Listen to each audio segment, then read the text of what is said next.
Welcome.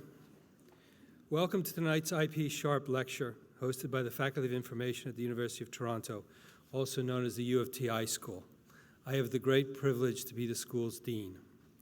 Let me begin by thanking Toronto Public Library for making it possible for this talk to be held here. Just one more example of how Canadians excel at collaboration and partnerships. When we look at the world around us, we observe the pervasiveness of information and material culture. Now more than ever, knowledge about how to create, curate, discover, and use information and material culture to construct narratives that help people to understand the world in which they live, to appreciate where they came from, and to create opportunities for public engagement is essential. At U of T's Faculty of Information, we investigate the relationship between people, information, and technology in an effort to understand the place of information in human endeavors, whether they be social, political, cultural, or economic. Our graduates contribute to shaping Canadian society in a wide range of domains: museums, libraries, archives, as knowledge managers, as information policy professionals, and in the area of information systems design. But enough about the Faculty of Information.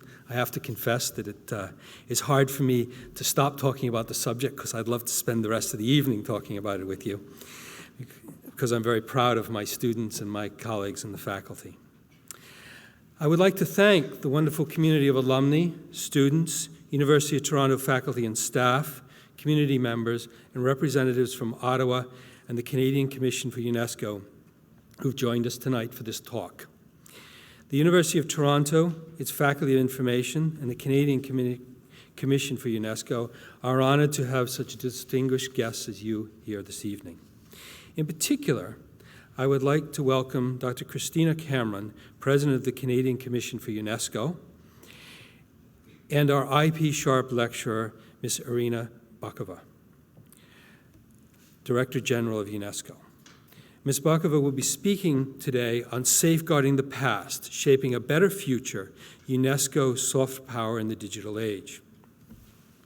This is a very special opportunity tonight.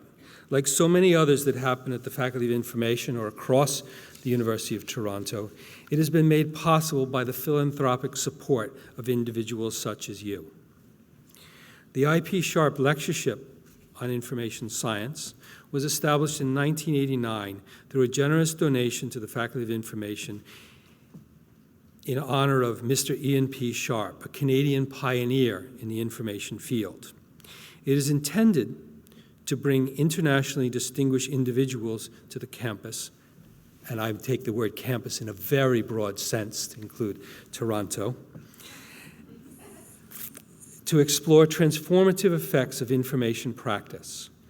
Some of you will remember last year's lecture delivered by the National Archivist of the United States, Mr. David Ferriero.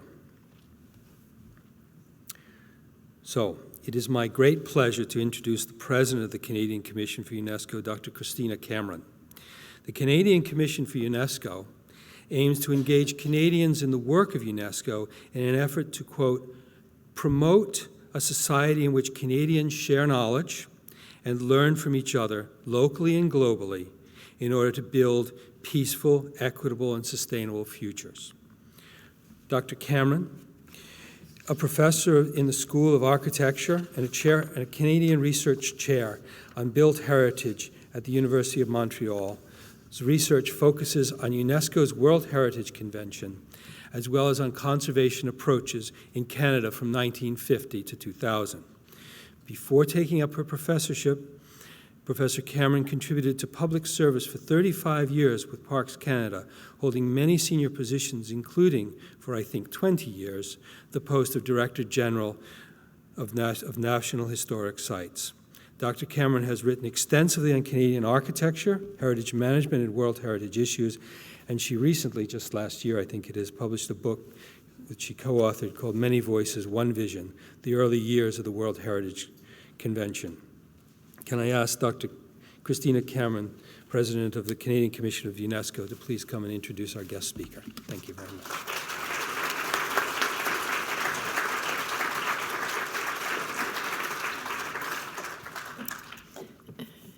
Ms. Bokova, Dr. Ross, ladies and gentlemen, the Canadian Commission for UNESCO is really delighted to partner with the University of Toronto tonight. It's a unique opportunity for us to introduce our guest speaker for the Ian P. Sharp Lecture, Mrs. Irina Bokova, who's the Director-General of UNESCO. But before I introduce her, I'd like to say a few words about UNESCO and the Canadian Commission, and particularly the Memory of the World program. As you know, the C in the acronym UNESCO stands for culture, but it also stands for communication and information, which ties us here with the faculty. And Ontario has its own connections with UNESCO in physical terms, in terms of the programs. And I'm thinking particularly of the Rideau Canal, which is a World Heritage Site of UNESCO, and one that is in the works, which is a big boreal forest site called Pimachow and Aki, that is a site that borders the Manitoba-Ontario border, and also the Frontenac Arch Biosphere Reserve near Kingston.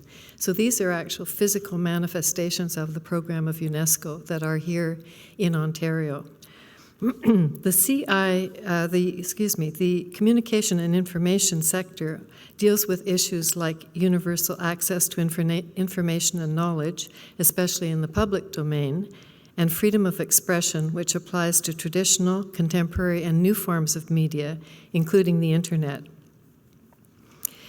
I mentioned the Memory of the World program. It's really an important program of UNESCO because it encourages the preservation and promotion of the documented collective memory of the peoples of the world and their cultural heritage.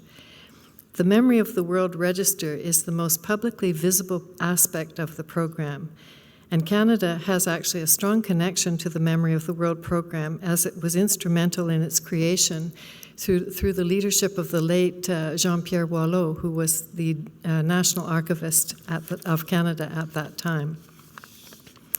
In Canada, the Memory of the World program is implemented by the Canadian Commission for UNESCO, and Canada has 4 inscriptions in this international register, and they are the Hudson's Bay Company Archival Records, the Quebec Seminary Collection, which runs from 1623 to 1800, some of you have probably seen Norman McLaren's animated film called Neighbours, and our newest inscription here in Toronto, The Discovery of Insulin and Its Worldwide Impact, and this collection is located in the Thomas Fisher Rare Book Library at the University of Toronto. The Canadian Commission for UNESCO seeks your support and invites librarians and archivists who are here tonight, I think in good numbers, to consider nominating key examples of our documentary heritage to this international register. Globally significant historical events and accomplishments by great Canadians deserve to be recognized and celebrated in the international register so everyone can enjoy them, know about them, and enjoy them.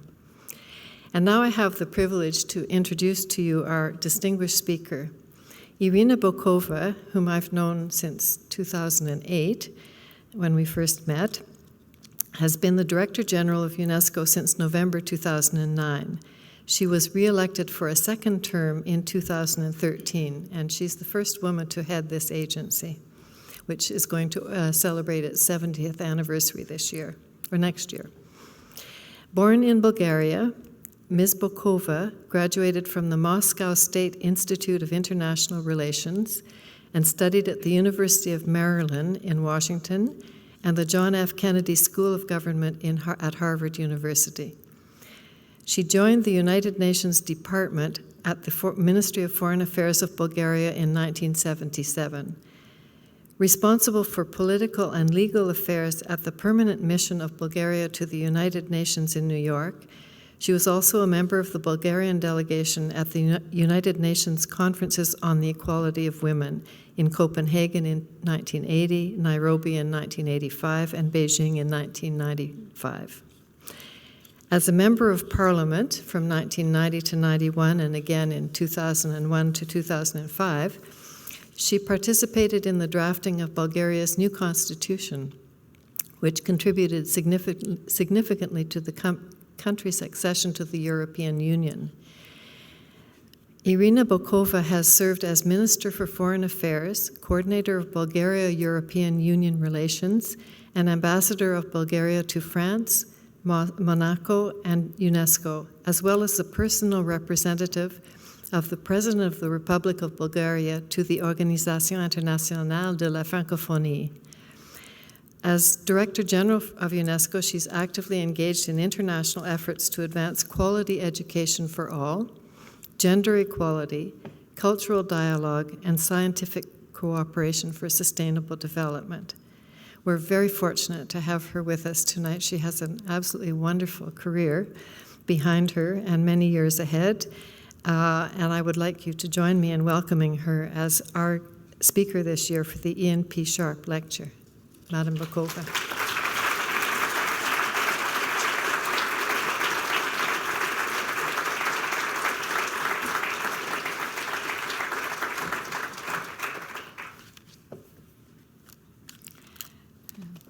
Thank you very much, Christina, for this very kind, generous presentation, and to you, Dean Seamus-Ross, for organizing this event. I'm very honored to be here with you this evening to speak in the Sharp Lectureship Series. Allow me first and foremost to thank you, Dean Ross, as well the Canadian National Commission for UNESCO, for this opportunity to present to you UNESCO's work to safeguard the cultural heritage of humanity and to focus particularly on the Memory of the World program. But before doing that, let me just say one word about the Canadian National Commission for UNESCO, which I believe is one of the most vibrant, most dynamic, and most forward-looking national commissions, and to pay tribute to its president, Dr. Christina Cameron, who is an eminent heritage expert and I would say a long-time friend of UNESCO. Over the years, UNESCO and me personally have been having the good fortune of working closely and benefiting also from Dr. Cameron's experience, particularly when it comes to the Convention on World Heritage, which I believe we both agree that now that we are approaching the celebration of the 70th anniversary of UNESCO, and we look back to see what were these landmark events in the history and contribution of UNESCO to peace, to sustainable development, and I would say to creating a different value system that binds humanity around certain values. I believe that the idea about the outstanding universal value of sites, cultural and natural sites, which was quite revolutionary for the time, made its way through and nowadays presents, I would say, one of the huge achievements of UNESCO, and I would say of the United Nations, because after all, the UNESCO, our organization, which is the lead agency for education, science, culture, and communication, reflects this quest for peace, for tolerance, for intercultural dialogue, for, I would say, sharing something in common and presenting ourselves as one humanity. And I believe that your book, Many Voices, But One Vision, I think it's a very good title also, The Early History of the World Heritage Convention, continues its logic also in its thinking. And of course, I would like to pay tribute to the University of Toronto and to its Faculty of Information, which was created already in 1928, but today is one of the world's leading institutions for information and knowledge management for library sciences, and it's very, I would say, fitting that we are here in this beautiful and wonderful place of knowledge, of reading, the library, but also of archive and of museum studies. And this morning, I was very privileged also to participate in a very enriching debate about role of museums, of archives, of libraries also in society, what role also for the cohesion of societies, for creating this public good that we think access to culture and to knowledge represents today. And I know also that we have with this university a long-standing cooperation and partnership, and the university, in fact, is supporting us to advance our priorities. In fact, 2 years ago, the University of Toronto was a lead organizer of the International Conference on the Memory of the World program, which was held in the University of British Columbia on the occasion of the program's 20th anniversary. And all of this, allow me also to say, reflects the leadership of Canada in bolstering UNESCO's action, for which I am deeply grateful. We see this in the commitment to safeguarding Canada's unique cultural and natural heritage, from the Anse or Meadows National Historic Site to the historic district of Old Quebec, inscribed on the UNESCO World Heritage List, and also the 15 other sites. And speaking about Quebec, of course, I still remember the World Heritage Committee meeting in Quebec, where we celebrated also the 400th anniversary. And I have to confess that I wanted to present my speech, at least part of it in French. Mais après, je me suis dit, nous les francophones, on est plus tolérants. That's why I make it in English, because I know that the francophones are here also, and they will understand. But let me say that only last week at UNESCO, the permanent delegation of Canada organized a symposium on repentance and forgiveness in the public space, which was led by Ambassador Jean-Pierre Blackburn, the permanent delegate of Canada to UNESCO. A very interesting topic and very, I would say, relevant to the challenges of this world when we see that peace is very fragile inside some countries, the regions, and globally. And also, the symposium organized, let me add, was held within the context of the International Decade for the Rapprochement of Cultures, 2013-2022, which was announced, decided by the General Assembly of the United Nations, but was conferred to us that we at UNESCO will lead this very important decade. And the objective is to encourage greater awareness of the history and relationships developed between cultures. And of course, I would like to mention what also Christina just mentioned, that the University of Toronto, probably this is also one reason for our very close cooperation, that the university is the custodian to the records of the discovery of insulin. These include handwritten notes, which today I visited, I saw, I was very moved by this wonderful exhibition.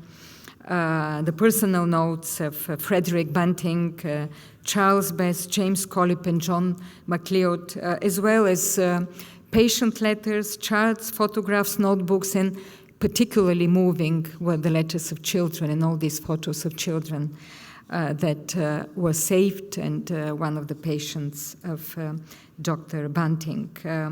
And to see also the medal and the recognition, the certificate of award of the Nobel Prize for Medicine from 1923, which was in recognition of one of the most significant medical discoveries of the 20th century, was really a personal experience for me, very moving. And also, I believe, testifies to the importance of the Memory of the World program. Because, as you know probably better than me, the discovery of insulin and its worldwide impact that was inscribed in the UNESCO Memory of the World Register, World Register only last year, shows once again the, I would say, pertinence of a program which is the third leg of our heritage ambition to protect and preserve the heritage of humanity, where we see the cultural, the natural, the intangible, and of course, the documentary. And this particular program expresses the spirit of UNESCO's work to safeguard documentary heritage for the benefit of all. And we know, as Christine also mentioned, that we have other already documentary archives that are on its program, like the Hudson's Bay Company archival records or the Oscar-winning film Neighbors or the Quebec Seminary Collection.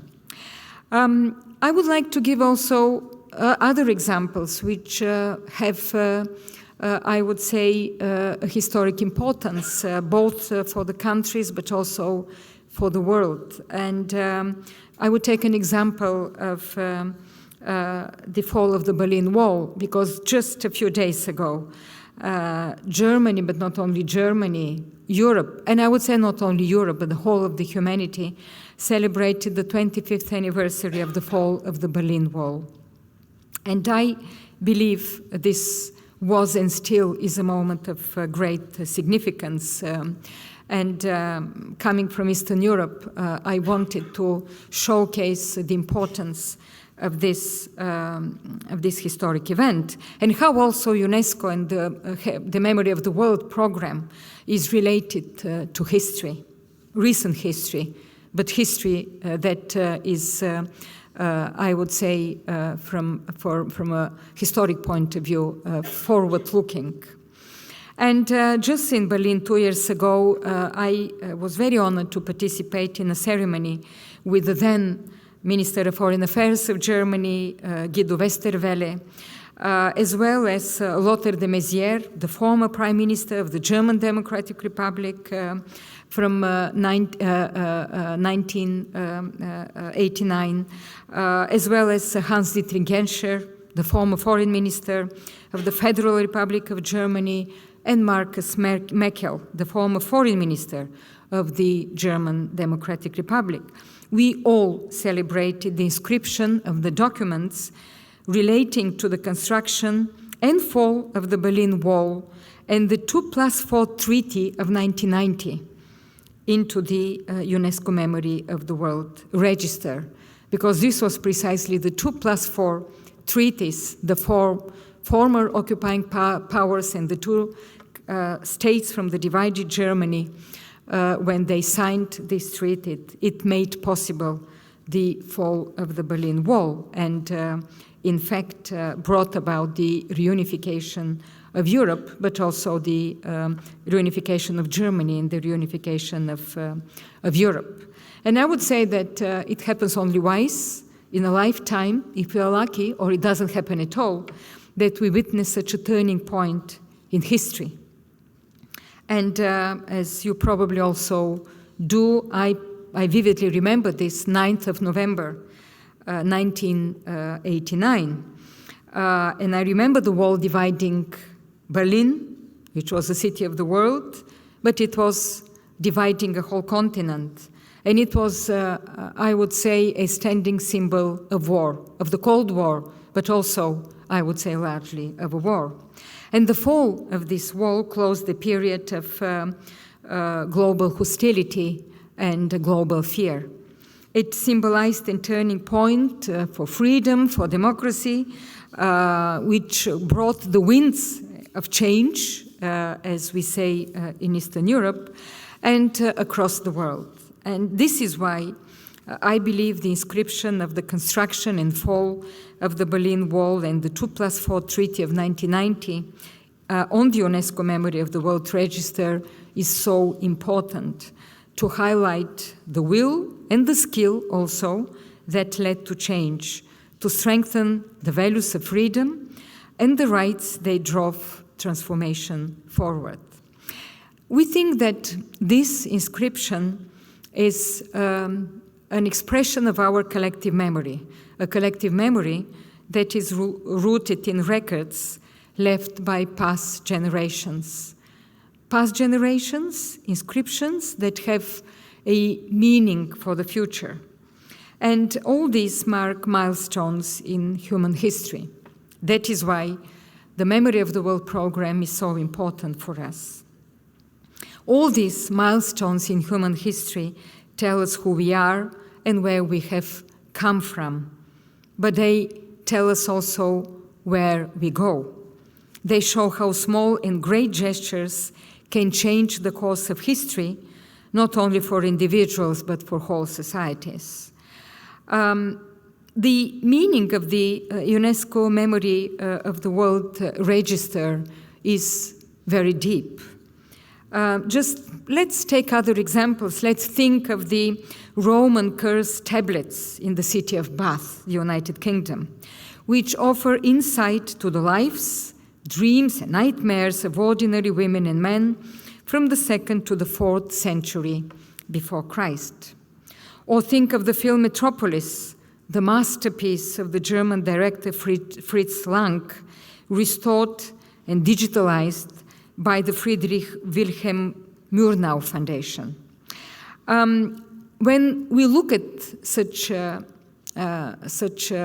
films, or when we look at such histories of such masterpieces of human culture and human ingenuity, I always wonder whether we can imagine the emotion of the first audiences. It always comes back to the human impact of these events. Because for us, Memory of the World is not just document, is not just one page, one book, archives. It is deeply anchored into some human experience. It is part of the history, part of an epoch, part of an important period, and part of what people felt at that time. And I think this is also the objective of our UNESCO's Memory of the World program, to safeguard and promote humanity's unique documentary heritage, its values, its impact on history, and also how it influenced historic events. And also, we want to preserve this, not just, I would say, for the enjoyment or the benefit of the future generation, but also for their knowledge, for, I would say, sharpening their value system and encouraging also their knowledge, encouraging their quest for history, for values, and very much forward-looking. We often say at UNESCO that heritage, be it cultural, natural, intangible, or documentary, is not just bricks and stones. It is not just a nice tradition. It is not just a nice song. It is not just an old document, but it is a value. It is a value system. It's the universal value that heritage carries. And also, it matters for belonging, and it matters for identity. And this is especially important in societies when they go a profound transformation. It carries knowledge and lessons from the past that matter for the choices individuals and societies must make today to shape more inclusive and more sustainable paths for future development. And also something very important from our UNESCO's perspective. It expresses the great diversity of human expressions in all the languages, in all forms, coming from all cultures. And fundamentally, this heritage embodies values that carry universal meaning, about difficulties overcome, about the ability of humanity to work together.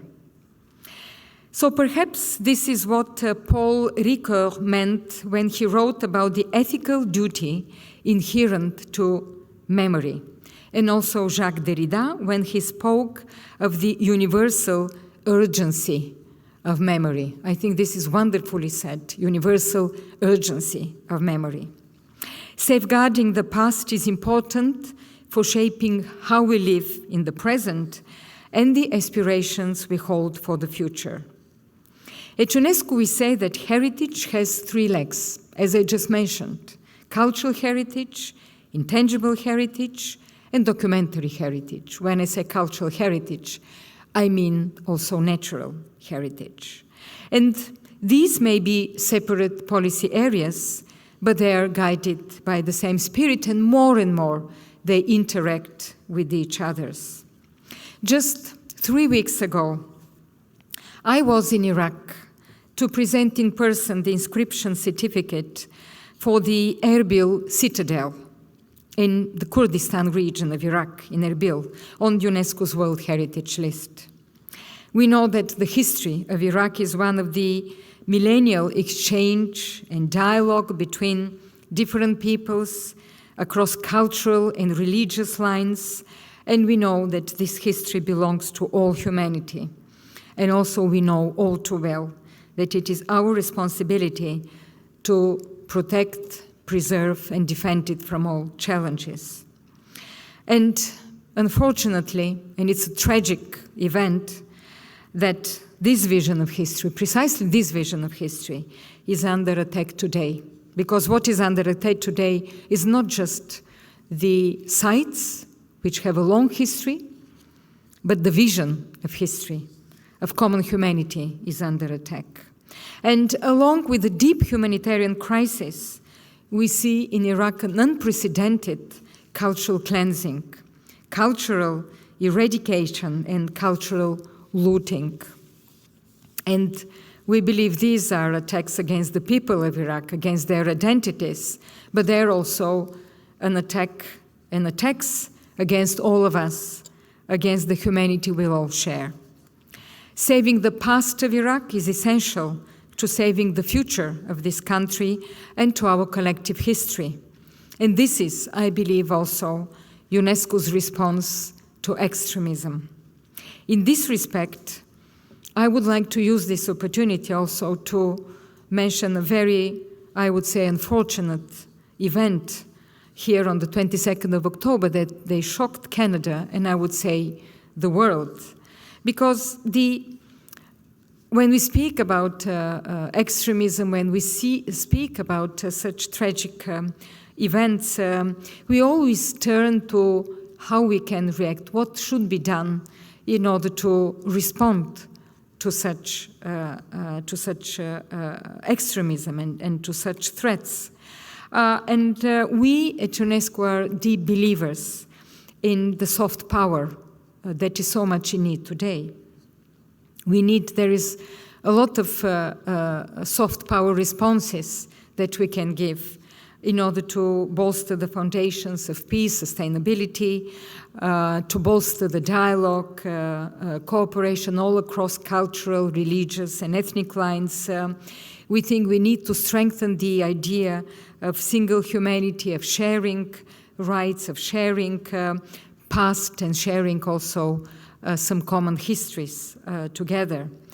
And in this, let me once again pay tribute to Canada, and especially to the Canadian civil society for its support to the process of adoption and implementation of another important convention of UNESCO, the Convention for the Protection and Promotion of the Diversity of Cultural Expressions, adopted in 2005, whose 10th anniversary we will celebrate next year. And I know that the Canadian National Commission for UNESCO is very much mobilized with important initiatives in this respect. I also see the same commitment in Canada's support to UNESCO's museums program. We discussed this morning the challenges museums are facing today, including the process of preparation of a draft recommendation concerning the protection and promotion of museums and collections. And coming back to the Memory of the World program, I believe these same goals are guiding us when we are reinforcing, where we're promoting the humanities recording memory. So much of this heritage is lost, we believe, in the vagaries of time, through destruction, neglect, misfortune. And we know that documents and archives are especially vulnerable, once again, if you allow me to come back to conflict areas and situations of conflict. And we all remember the attack 2 years ago by extremist groups against the fabled city of Timbuktu in Mali, where 14 of 16 mausoleums inscribed on the World Heritage List were destroyed, and also some 4,000 manuscripts from the Ahmed Baba Institute Library, which represent a unique record of Africa's and Islamic, I would say, rich history, were looted. Fortunately, some 300,000 other manuscripts were exfiltrated to Bamako, and today we are supporting the government of Mali to rebuild the mausoleums. We have already rebuilt 3 of the mausoleums, and also to safeguard the manuscripts. Because this matters for the identity of the people of Mali, but it matters for all of us as embodiments of a history of scholarship, of dialogue, and of tolerance. And let me just say that our position, UNESCO's position, is quite clear. The world's documentary heritage belongs to all. It should be preserved for all, protected for all, and also accessible to all. The Memory of the World Register includes nowadays 301 items that stretch from 1,700 years before Christ to the present, from tablets to films and archives. And each expresses the importance of heritage to human identity, for collective knowledge, for cultural diversity. Each captures the spirit of a particular time, for a particular community, at a particular place. And yet, every item is woven into the universal story of humanity. This is why we must work together, because safeguarding the past means strengthening resilience today. Supporting this process has been the task of the Memory of the World program for more than 20 years, 22 years already, according to the criteria of world significance, including also authenticity, uniqueness, rarity, and integrity. This is, we believe, essential for the cohesion and identity of societies. It is fundamental for breaking down barriers of ignorance, for fostering dialogue and understanding, for strengthening the foundations of peace. We, ladies and gentlemen, at UNESCO, approaching our 70th anniversary, go very often back to our Constitution. Because if you read once again UNESCO's Constitution, it is one of the most beautiful, I would say, poetic documents that the United Nations created, written, adopted after the war. And it is not by chance that our Constitution served as a basis for the Universal Declaration of Human Rights. It inspired, in fact, the adoption of the Universal Declaration of Human Rights. We see literally ideas. We are not jealous, of course. We are very generous at UNESCO. But we see whole paragraphs, ideas that are literally transcript taken from UNESCO's Constitution and inscribed on the Universal Declaration of Human Rights. And this gives us still courage, inspiration to go on with our celebration of the 70th anniversary and to step into the future of our future history, of UNESCO's history. And in 1945, our Constitution called for the conservation and protection of the world's inheritance of books, works of art, and monuments of history and science. And this was inscribed with the idea to counter prejudice, to deepen mutual understanding, to advance the democratic principles of dignity, equality, and mutual respect. How relevant still these words are today. Since then, of course, the concept of documentary heritage has broadened to comprise information recorded on any medium, as well as oral traditions. The Memory of the World program makes no distinction between documentary heritage held in public and private ownership. What matters is its significance to humanity. This is why every 2 years, the International Advisory Committee of the Memory of the World program meets to review global progress, to make recommendations for inscription on the international register or deletion according to established criteria, and to provide advice for the management of the program. To these ends, with the support of the Republic of Korea, the UNESCO Jigji Memory of the World Prize shines the spotlight every 2 years on individuals or institutions that have made significant contributions to the preservation and accessibility of documentary heritage as a common heritage of humanity.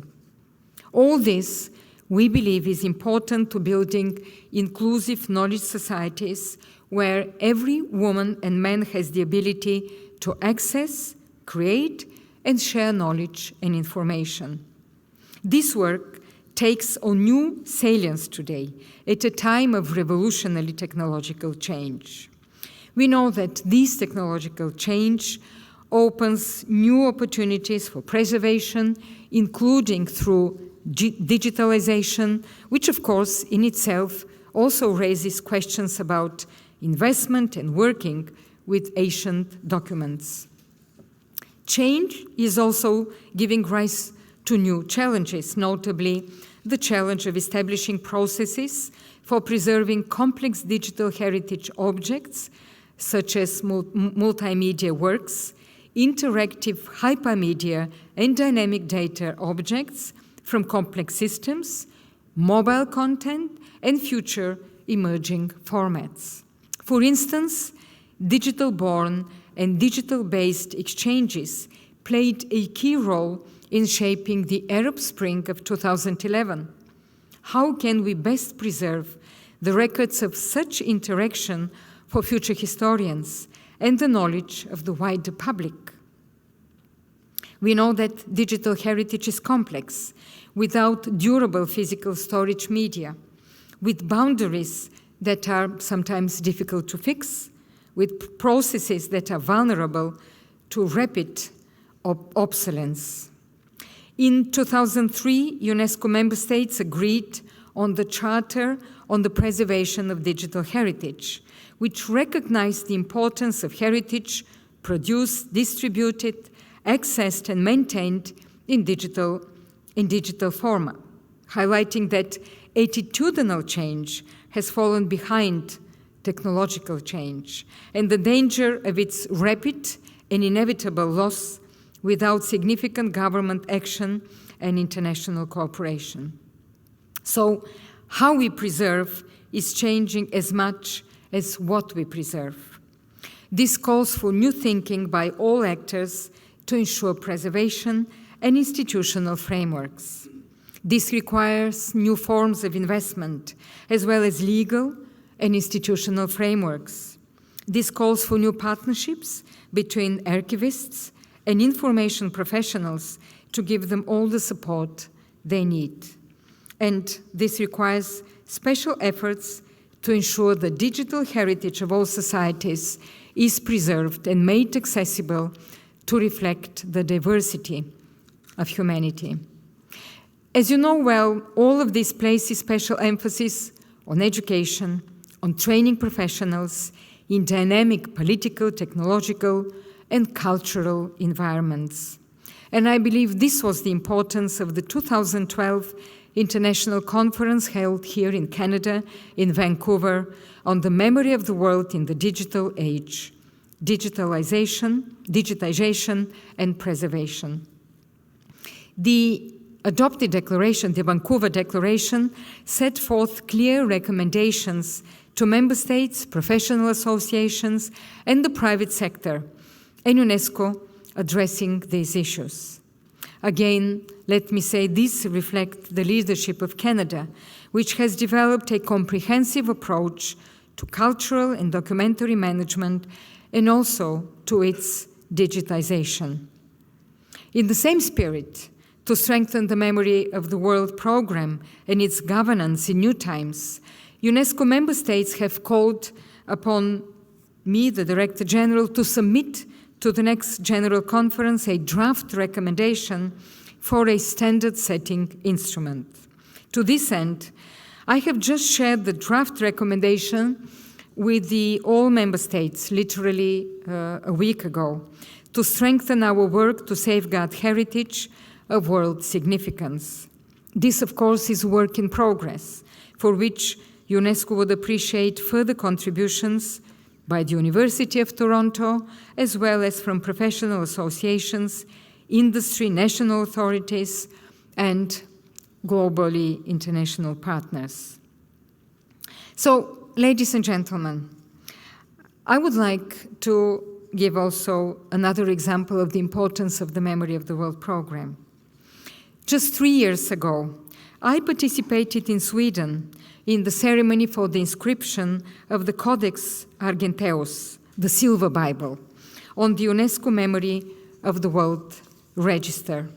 This is the remnant of a deluxe book of the 4 Gospels written in the 6th century, and then the first ever book to be translated into the Gothic alphabet.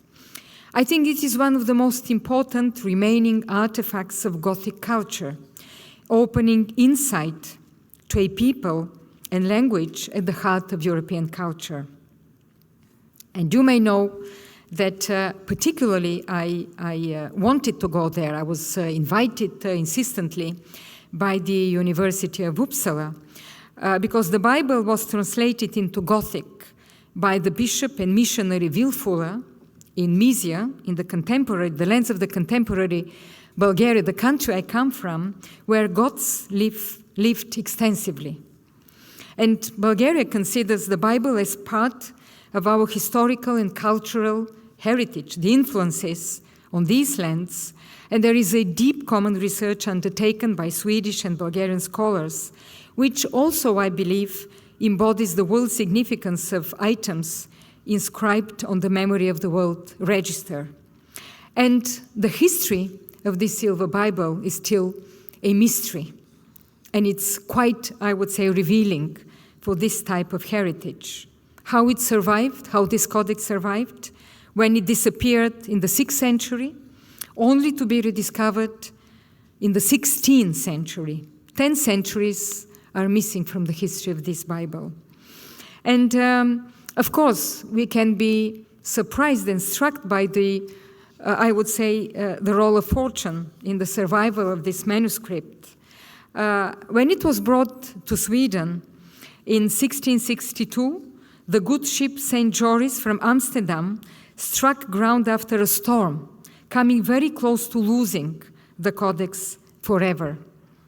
And later on, in 1995, the silver covers of the codex were stolen, only to be returned intact 1 month later.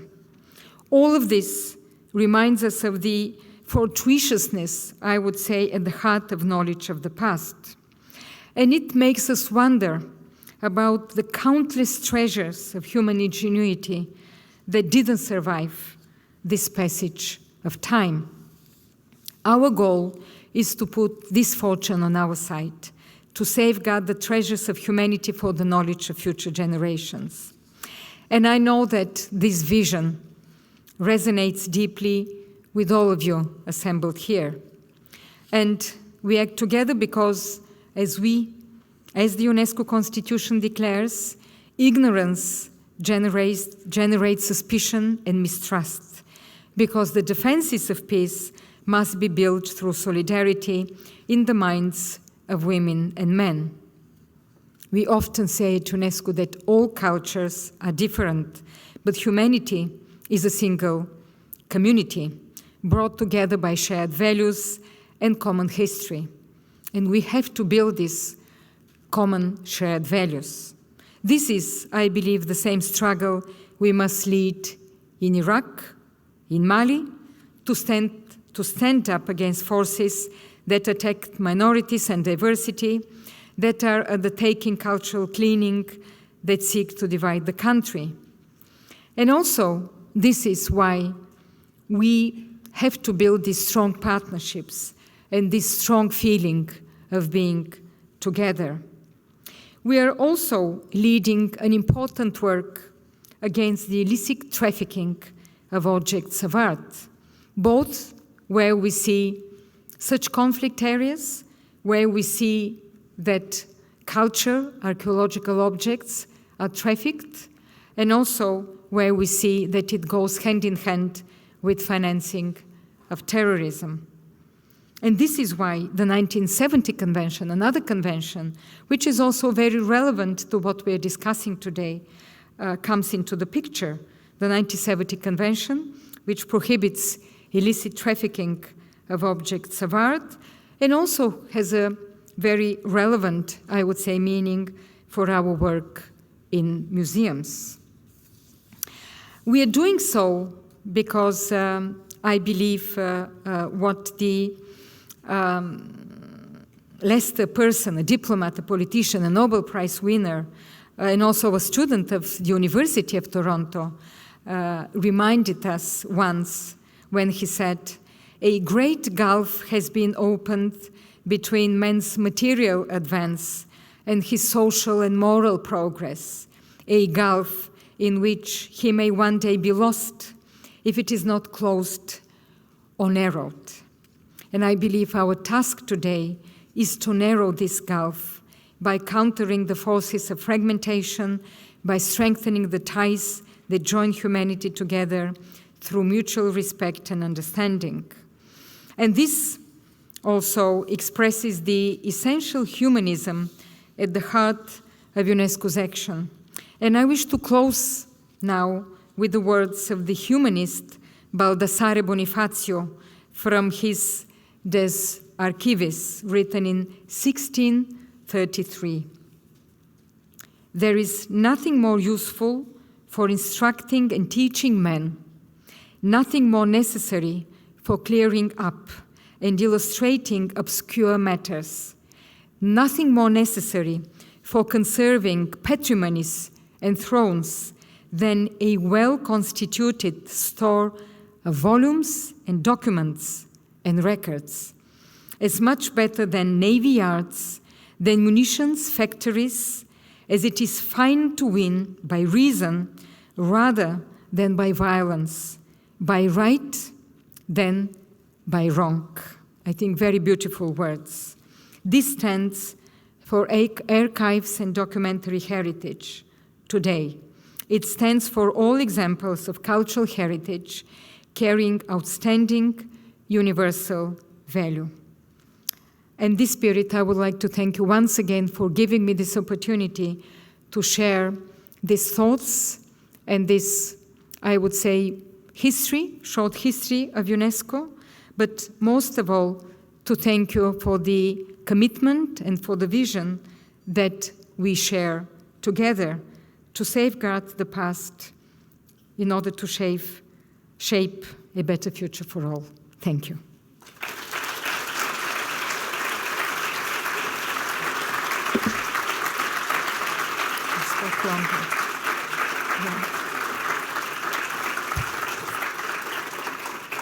I think I spoke longer than envisaged. I apologize, but I was driven away a little bit from time to time.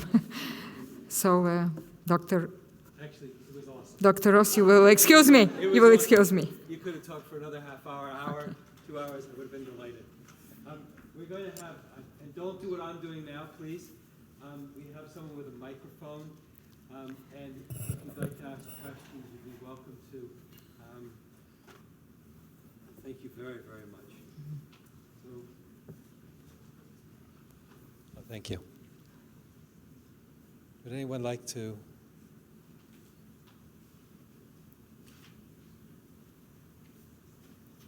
Be daring. Thank you. Just 1 second.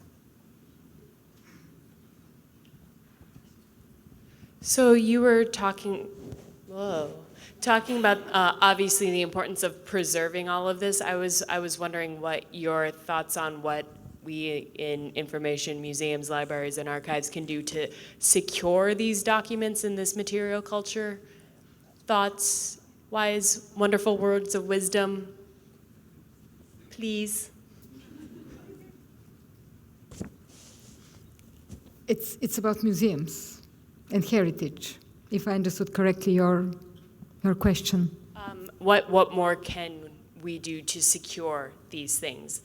You talked about obviously trying to stop the illicit trade in antiquities, but what can we do who already have these wonderful documents that illustrate the common history of mankind? How can we secure them and keep them safe while still making them accessible to the world? Well, I think there are very many museum workers here, and maybe they know better than me. What we think and what this program, Memory of the World, was meant, it was to complement all the other work and activities of UNESCO to preserve heritage. I think all this was an evolution of the thinking, of the logic of what we consider. When I say UNESCO, I mean member states of UNESCO, because UNESCO is here now. I mean, you are UNESCO. UNESCO is not a separate entity that member states. And what was considered important was to have some kind of universal values around historic facts, around history, around, I would say, civilization, evolution of humanity.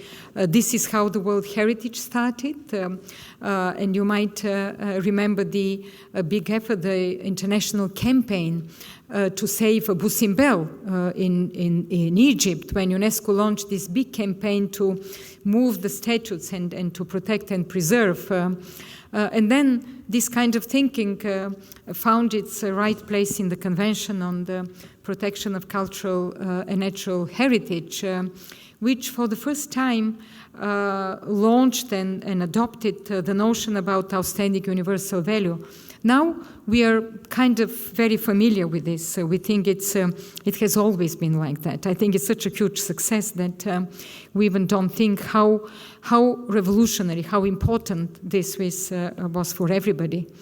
Then it moved, and it was considered that part of the human history are also documents, documentary heritage, because they reflect the evolution of thinking. There are so many documents and histories that have advanced, have made change, transformation in societies, in communities. And this is how Memory of the World program came into existence.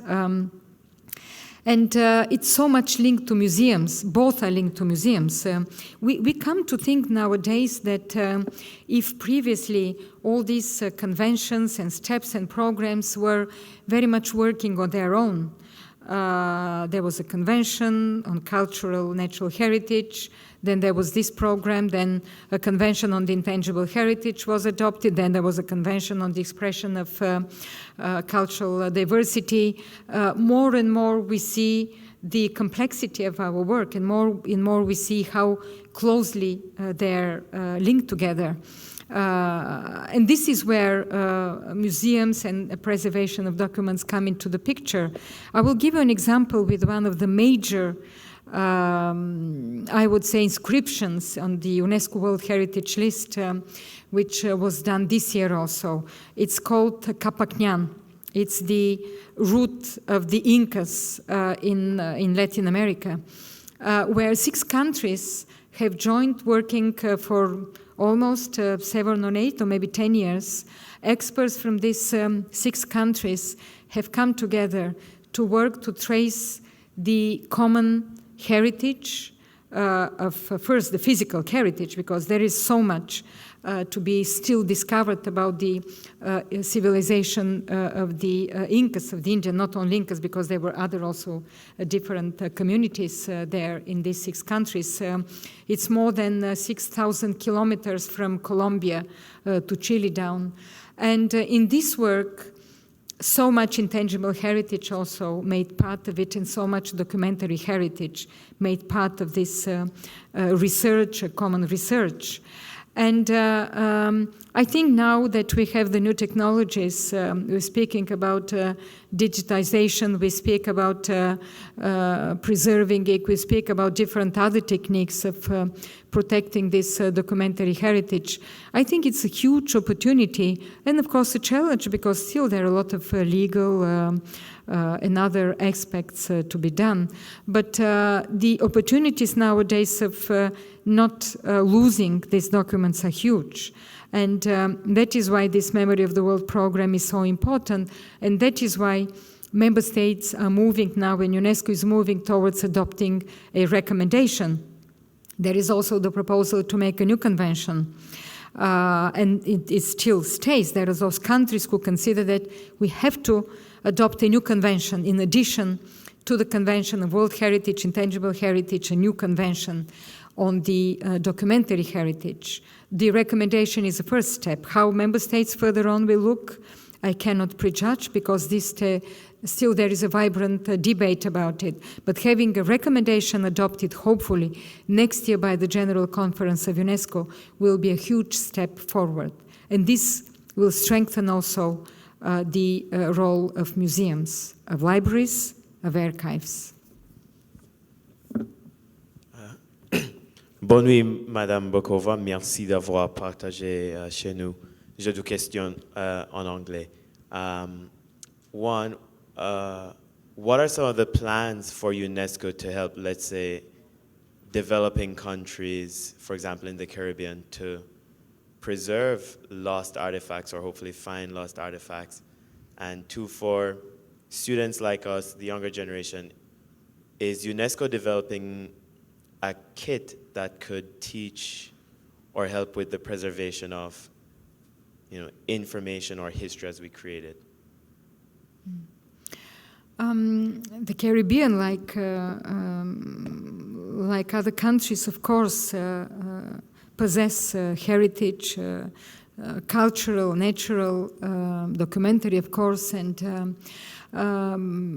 within our program, within our work on the on heritage, of course, we do work a lot. I think one of the challenges there, and I remember when I went to Barbados 2 years ago, 2012, to personally present also the certificate of the inscription of the fortification, the military fortification of Georgetown. It was a very interesting experience also to see how it is linked to the documentary heritage. Documentary heritage was literally part of this inscription, and of course the museum that existed there.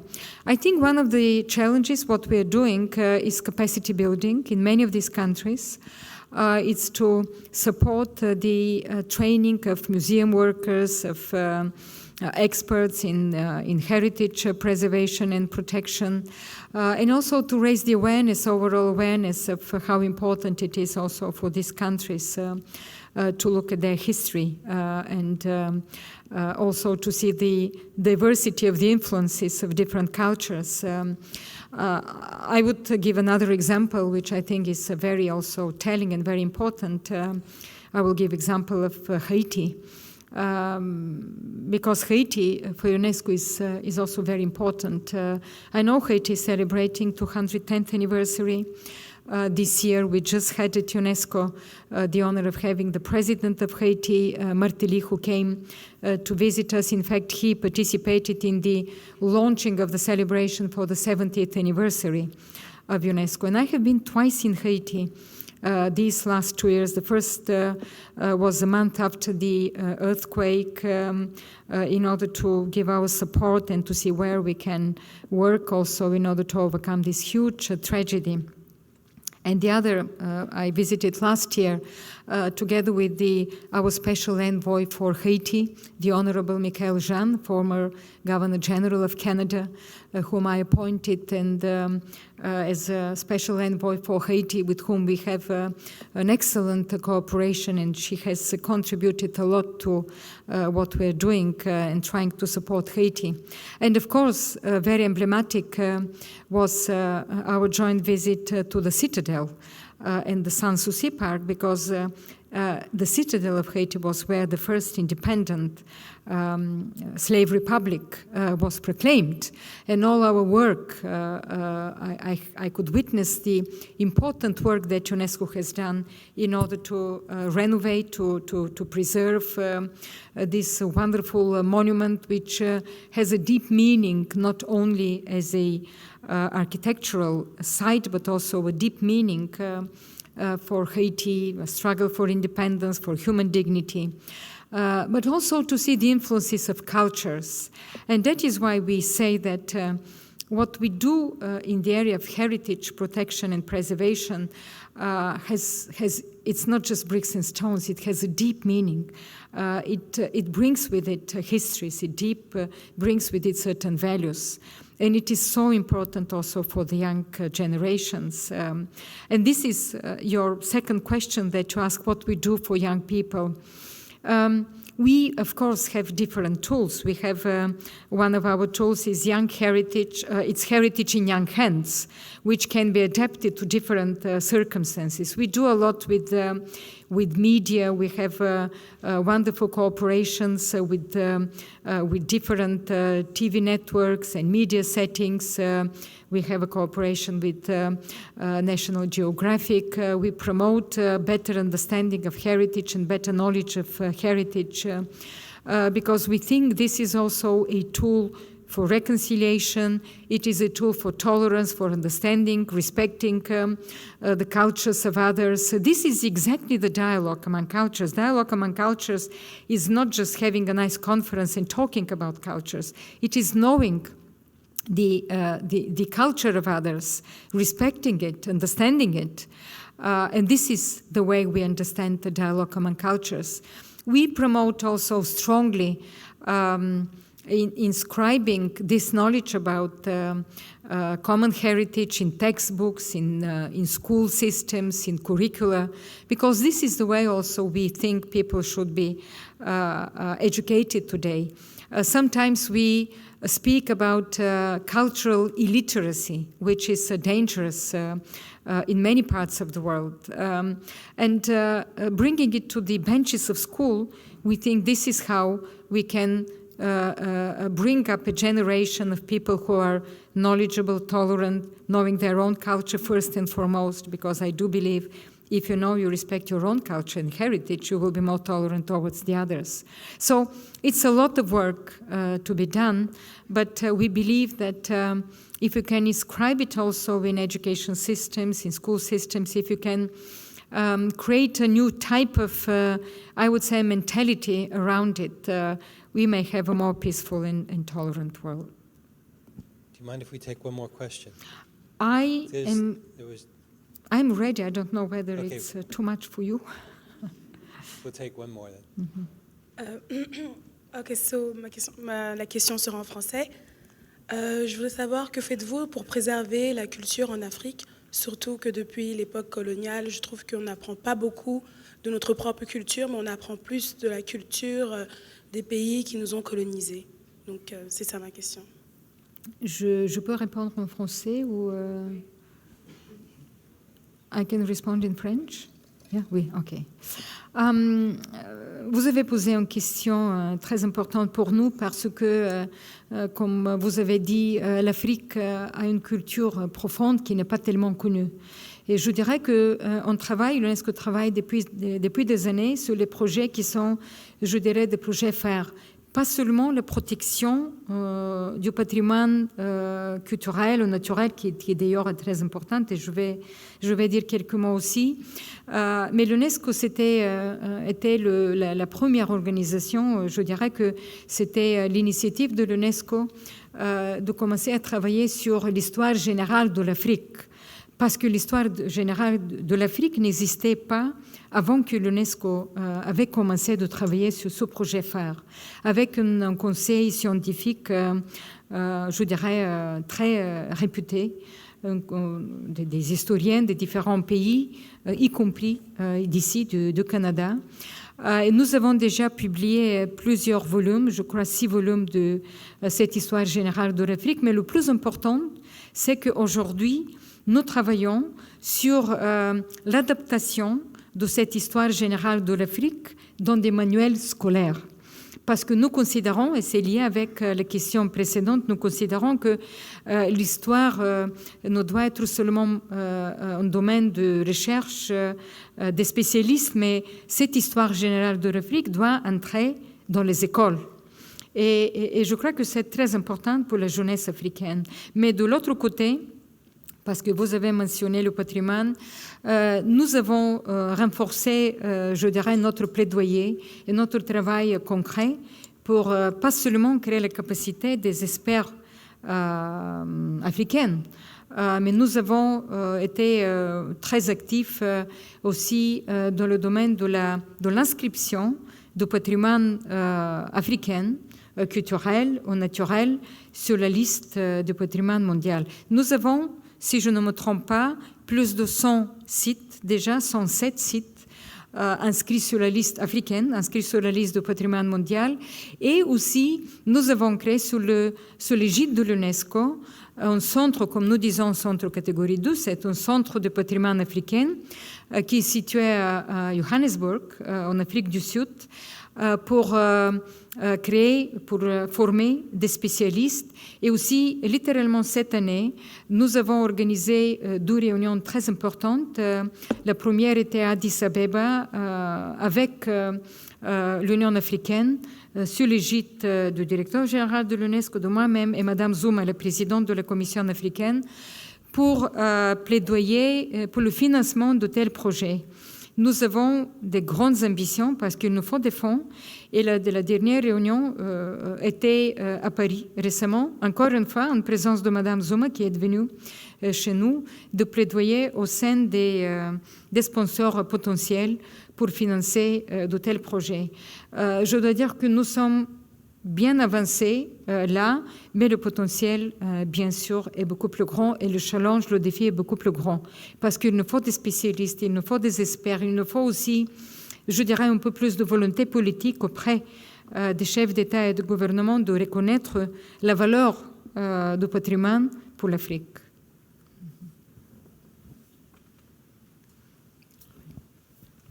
Okay, thank you very much.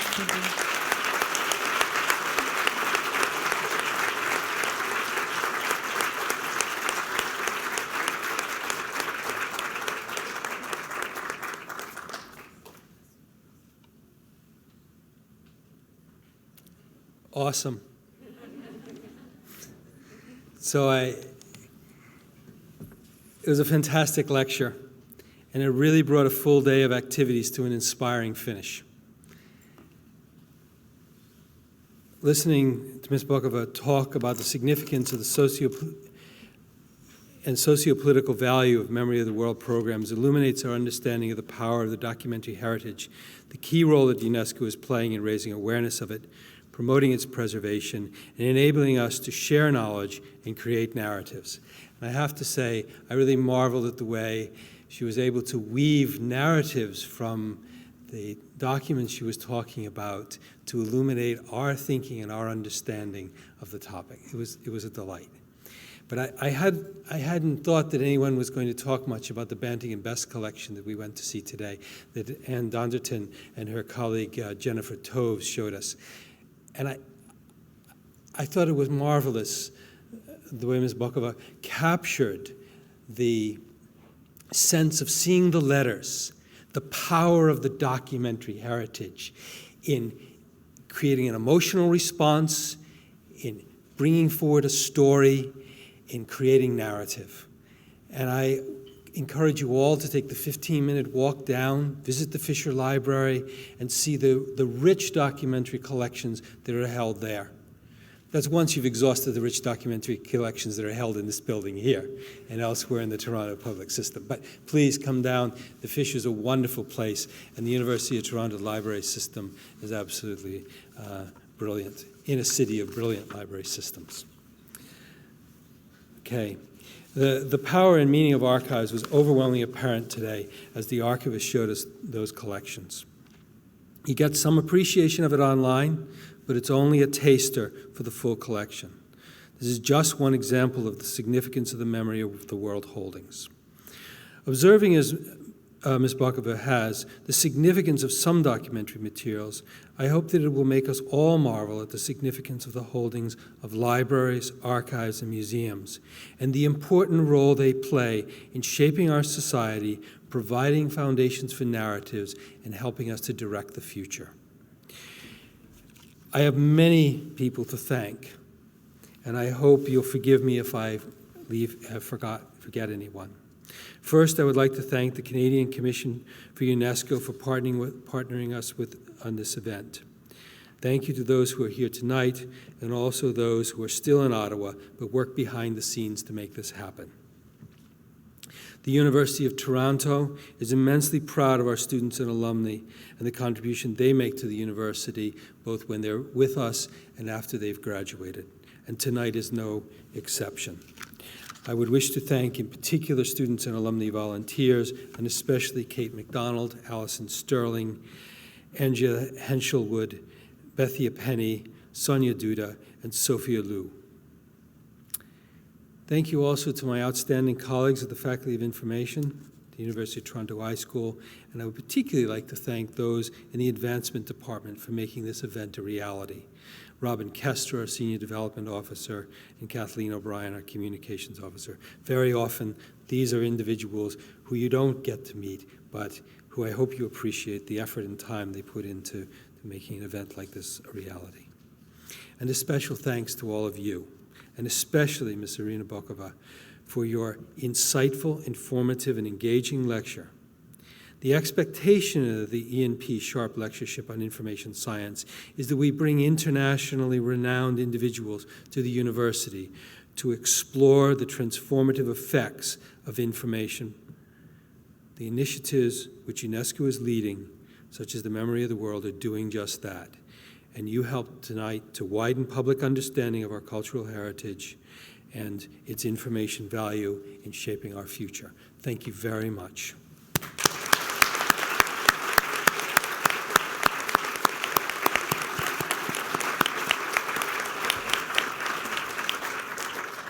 Now, I hope you'll all join us at the reception in the back. Thank you.